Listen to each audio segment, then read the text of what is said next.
बहुत समय पहले की बात है। एक घने जंगल में बहुत बड़ा शेर रहता था।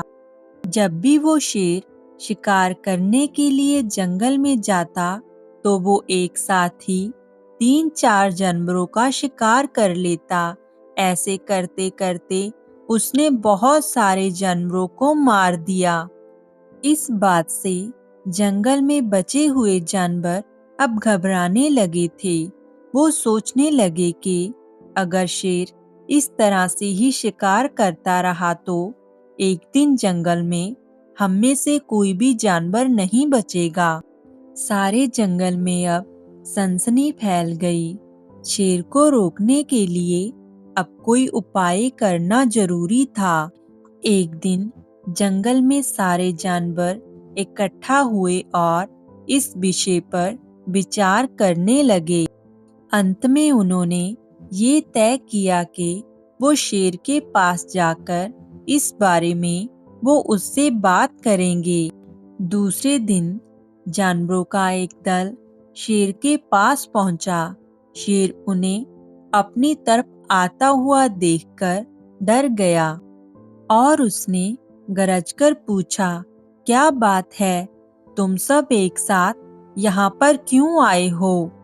शेर के ये कहने पर जानवर दल के नेता ने कहा, महाराज, हम आपके पास एक निवेदन करने आए हैं। महाराज, आप हमारे राजा हैं और हम आपकी प्रजा। जब आप शिकार करने निकलते हैं तो आप एक साथ बहुत सारे जानवर मार देते हैं और आप सबको एक साथ खा भी नहीं पाते। इस तरह से दिन प्रतिदिन हमारी संख्या कम होती जा रही है। अगर ऐसा ही होता रहा तो कुछ ही दिनों में जंगल में सिवाय आपके और कोई जानवर नहीं बचेगा। प्रजा के बिना राजा कैसे रह सकता है? यदि हम सब मर जाएंगे तो आप भी राजा नहीं रहेंगे। हम ये चाहते हैं कि आप सदा ही हमारे राजा बने रहें और हमारी आपसे ये विनती है कि आप यहाँ पर अपने घर में ही रहें। हम आपके लिए हर रोज एक जानवर भेज दिया करेंगे। इस तरह से राजा और प्रजा दोनों चैन से रह सकेंगे। शेर को लगा कि जानवरों की बात में सच्चाई है। उसने पहले सोचा और फिर बोला, अच्छा ठीक है, अच्छी बात है। मैं तुम्हारे इस सुझाव को मान लेता हूँ, लेकिन एक बात तुम याद रखना, अगर तुमने किसी भी दिन मेरे खाने के लिए पूरा भोजन नहीं भेजा तो मैं जंगल में आकर सारे जानवरों को मार डालूंगा। जानवरों के पास अब और कोई चारा नहीं था, इसलिए उन्होंने शेर की बात मान ली और वापस चले गए। उस दिन से हर रोज शेर के खाने के लिए एक जानवर भेजा जाने लगा। शेर का भोजन बनने के लिए बचे हुए जानवरों में से हर रोज एक जानवर को चुना जाता था। दिन बीतने लगे और कुछ दिन बाद खरगोशों की बारी भी आई। अब शेर का शिकार बनने के लिए एक खरगोश को चुना गया। वह खरगोश जितना छोटा था उतना चतुर भी था। उसने सोचा, बेकार में ही शेर के हाथों मरना मूर्खता है। मुझे अपनी जान बचाने का कोई ना कोई उपाय अवश्य करना चाहिए और हो सके तो मुझे कोई ऐसी तरकीब ढूंढनी चाहिए जिससे कि इस मुसीबत से हमें हमेशा के लिए छुटकारा मिल जाए। आखिर उसने बहुत देर तक सोचने के बाद एक तरकीब निकाली और वो धीरे धीरे करके शेर के घर की तरफ जाने लगा। शेर उसका बहुत देर से इंतजार कर रहा था और जब वो शेर के पास पहुंचा तब तक तो बहुत देर हो चुकी थी। भूख के मारे शेर का बहुत बुरा हाल हो रहा था जब उसने एक छोटे से खरगोश को अपनी तरफ आते हुए देखा तो वो गुस्से से बौखला उठा और गरज कर बोला, किसने तुम्हें भेजा है?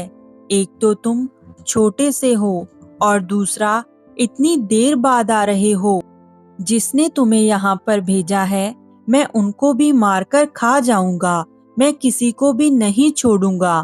नन्हे खरगोश ने जमीन पर सिर झुकाकर कहा, महाराज, यदि आप मेरी बात सुन लेंगे तो आप मुझे और जानवरों को दोष नहीं देंगे।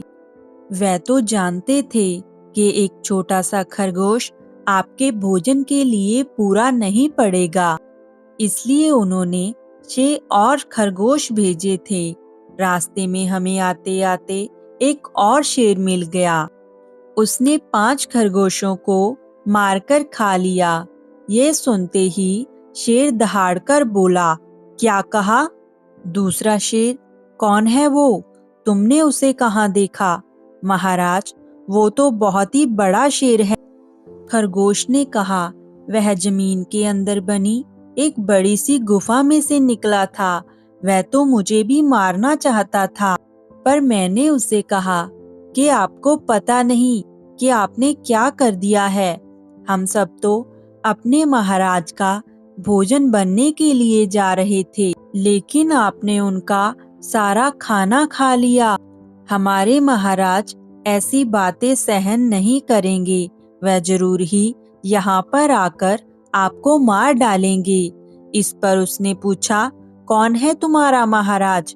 मैंने जवाब दिया, हमारा राजा जंगल का सबसे बड़ा शेर है। महाराज, मेरे ऐसा कहने से वह गुस्से से लाल पीला होकर बोला, बेवकूफ, इस जंगल का सबसे बड़ा राजा मैं हूँ। यहाँ सब जानवर मेरी प्रजा हैं। मैं उनके साथ जैसा चाहूं वैसा कर सकता हूँ। जिस मूर्ख को तुम अपना राजा बता रहे हो, उसको मेरे सामने हाजिर करो। मैं उसको बताऊंगा कि असली राजा कौन है। महाराज, इतना कहकर उसने मुझे चेतावनी दी है और मैं आपको लेने के लिए आया हूँ। खरगोश की ये बात सुनकर शेर को बड़ा गुस्सा आया और वो गुस्से से गरजने लगा। उसकी इस गरज से पूरा जंगल दहलने लगा। मुझे फौरन उस मूर्ख का पता बताओ, शेर ने दहाड़कर कहा। जब तक मैं उसे जान से नहीं मार दूंगा, तब तक मुझे चैन नहीं मिलेगा। बहुत अच्छा महाराज, खरगोश ने कहा, मौत ही उस दुष्ट की सजा है। अगर मैं और थोड़ा बड़ा और मजबूत होता तो मैं खुद ही उसके टुकड़े टुकड़े कर देता। चलो रास्ता दिखाओ, फौरन बताओ कि किधर चलना है। शेर ने कहा, चलिए महाराज, इधर आइए महाराज, इधर। खरगोश रास्ता दिखाते हुए शेर को एक कुएं के पास ले गया और बोला, महाराज, वह दुष्ट शेर जमीन के नीचे एक गुफा में रहता है। आप जरा सावधान रहिएगा। गुफा में रहता हुआ दुश्मन बहुत खतरनाक होता है। मैं उसे खुद ही निपट लूंगा।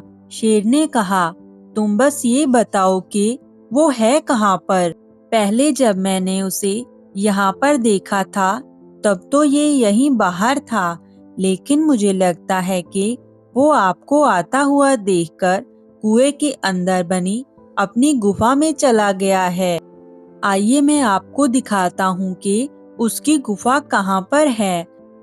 खरगोश ने कुएं के पास जाकर शेर को उसके अंदर झांकने के लिए कहा। शेर ने कुएं के अंदर झांका तो उसे कुएं के पानी में अपनी ही परछाई दिखाई दी और उसे लगा कि ये वही दूसरा शेर है जिसने कि उसका भोजन खा लिया है। वो दहाड़कर एकदम से कुएं में कूद गया। कुएं का पानी बहुत गहरा था और शेर पानी में ही डूब गया और डूब के वो मर गया। खरगोश बहुत खुश हुआ। फिर वो जंगल के सारे जानवरों के पास गया और उन्हें ये बात बताई। सारे जानवर राहत की सांस लेने लगे और वो खरगोश की चतुराई की सराहना करने लगे। अब जंगल के सारे जानवर खुशी खुशी जंगल में रहने लगे।